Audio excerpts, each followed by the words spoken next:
Well, good afternoon, everyone. Mystical Insights is back. I've been recording this little um, insight from the angels and the masters for quite a few years now, but I took a break because I was doing so much else. It just got to be overwhelming. But with everything that's going on in the world today, I know we need their guidance, and they are back in numbers. All of the angels and all of the ascended masters who've had physical lives on this planet, including Jesus or Yeshua, whichever name you know him by, are all here because they are looking at the world from the perspective of this incredible transition we are facing and now going through. We're in the middle of it. That's why things are so crazy. And don't think that the craziness you see is just some madness happening in the world. There is a purpose behind it.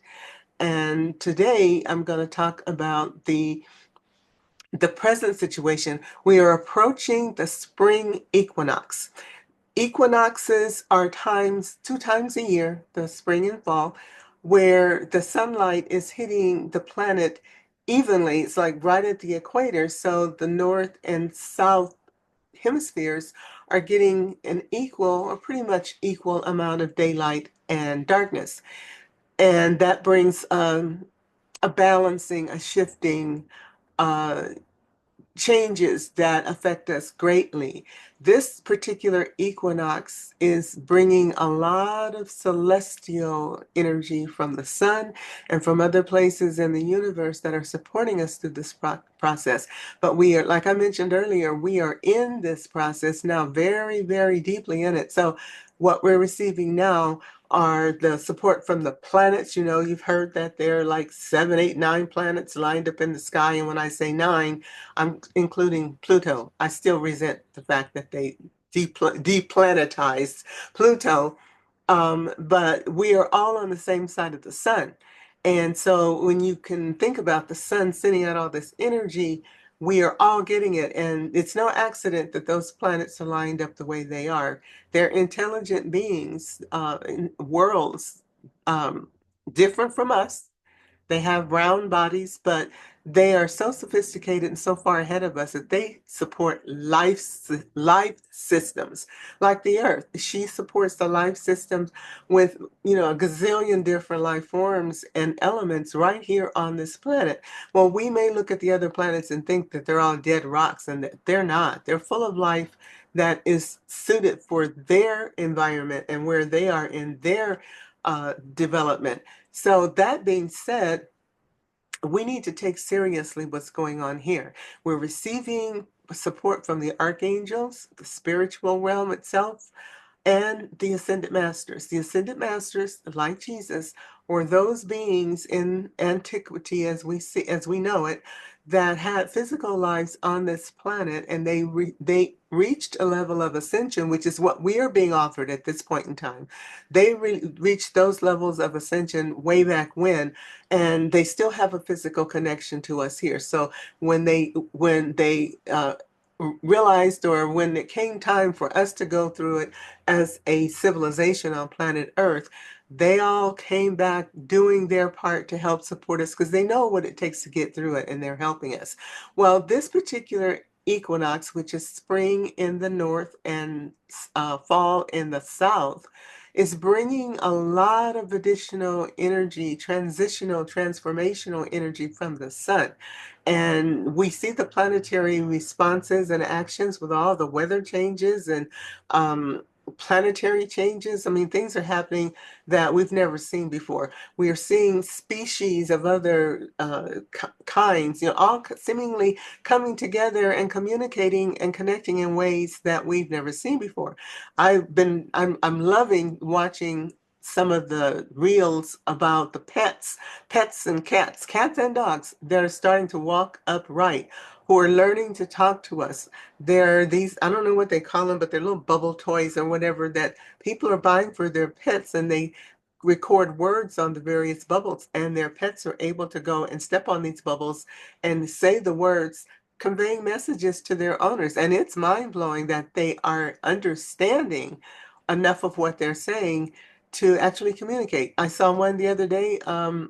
There's a cat that was telling its owner that the laundry was done. And it went to its little bubbles and said something about laundry room finished or something. Anyway, it's like, cats have the intelligence of a 3-year-old, so they're not stupid. If you think they are, get over yourself. They're not. They have the intelligence at least of a 3-year-old. But what she was laughing at what she said, I can't believe my cat is telling me my laundry is done and I need to go get it out of the dryer. And of course, when she walked to her dryer, the clothes were done, and she said, they're not even cold. I'm just kind of undone that the cat is telling me I need to get my laundry finished. So, it is what it is. But today's mystical insight, as we are moving through this week, which is particularly significant because not only do we have all these planets lined up in the sky, but we've got Mercury going retrograde. Venus is already retrograde, and Venus is the goddess of love. Mercury is about communication and intelligence and energy. But we also have Mars out there, and Mars is doing its thing, and Mars is the god of war, ruled by Aries. So when you got these two planets, Venus and Mars, in opposition or rubbing against each other, there's bound to be emotional and even mental frictions because they're like at war. It's like having two people who are married living together or whatever, and they're arguing all the time. Everybody's on guard or on defensive. So with all of this stuff going on, plus there's a full-blown lunar eclipse on the 15th, which is Friday. Mercury goes No, I'm sorry, the eclipse is tomorrow, the 13th. Mercury goes retrograde on the 15th, which is Friday. So, with all this going on, it's a wonder if we're not feeling confused, overwhelmed, maybe all kinds of things going on as we're trying to deal with our regular lives and the craziness that's all around us in our everyday situation.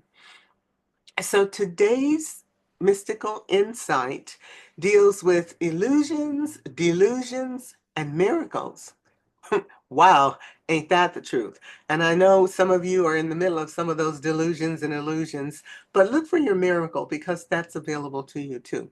So we start with the King of Air, which for most people who know the tarot is the King of Swords. I use a angel tarot deck. So instead of swords, we have the air cards because the swords represent air signs.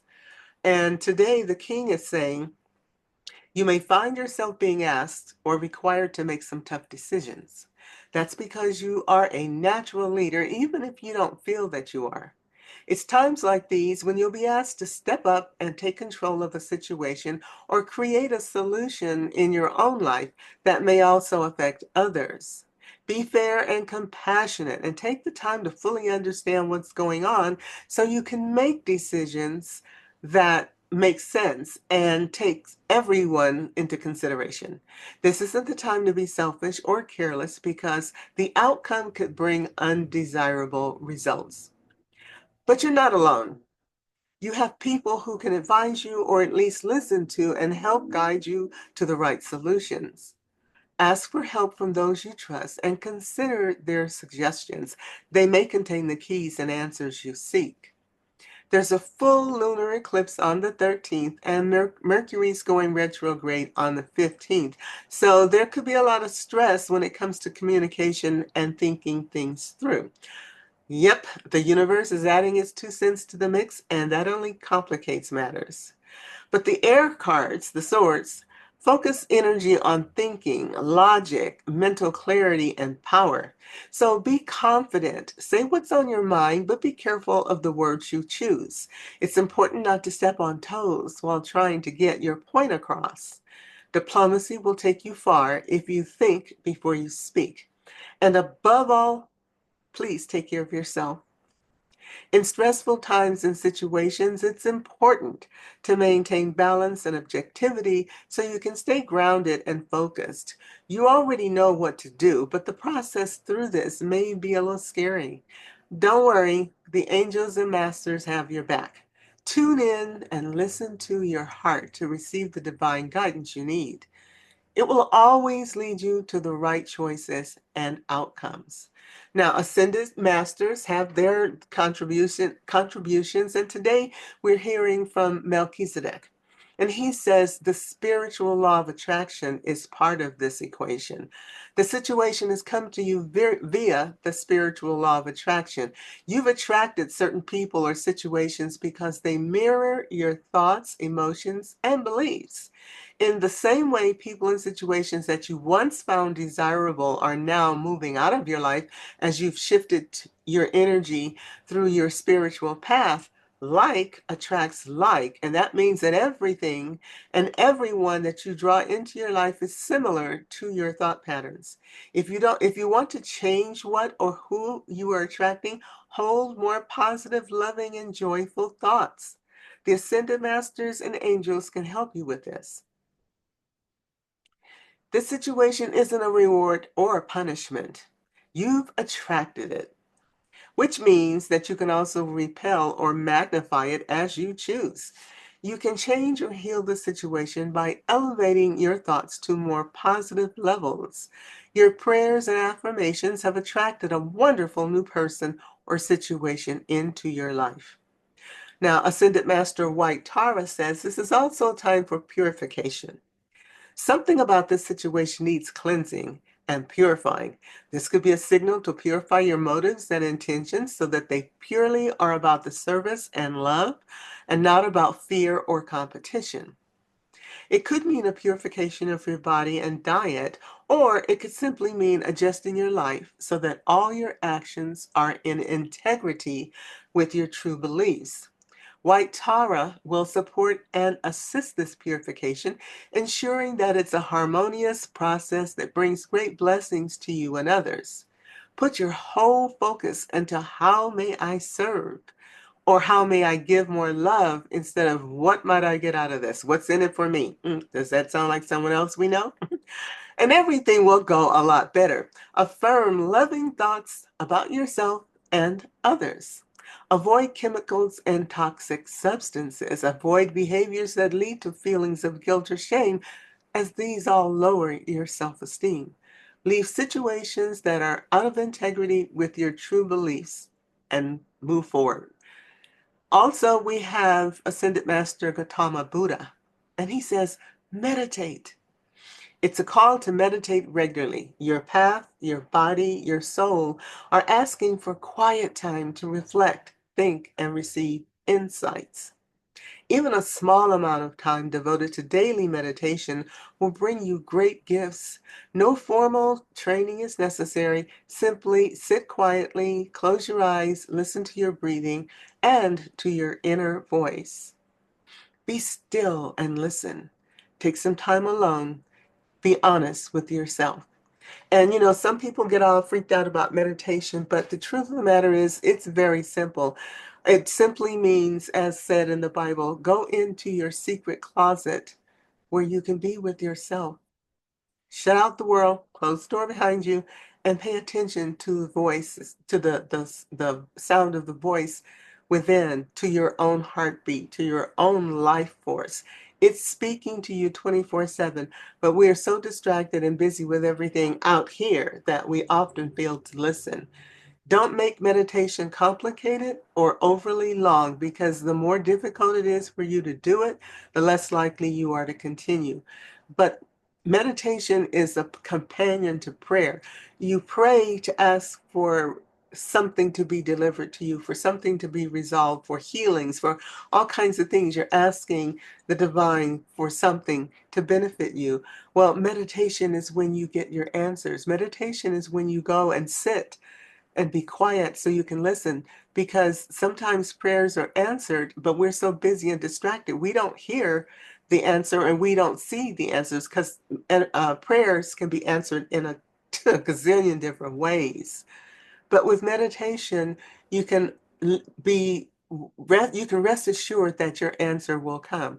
I also suggest journaling for about 10, maybe 15 minutes after you meditate. And the reason for that is because very often we are so consciously stuck in our belief systems that we won't recognize the guidance that comes back through meditation.